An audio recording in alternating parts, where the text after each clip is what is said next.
If you're so caught up with the past, you will never see what God is doing for your life.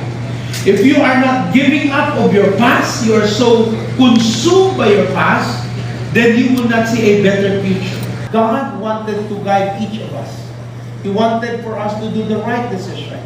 And that decision must lead us to a better future. Revelation 3:20 said, Behold, I stand at the door and knock. And whoever opens the door, I will come into him. Now, ang punto sa isuon mo ni, dili mo admitar ang yawa nga siya nanukok sa inyong kasing-kasing. Di lang ang Ginoo. But the Lord says, I am knocking at your door. The evil one will not be affront with his knocking because he wanted to do it subtly. He wanted to do it pinatalikod.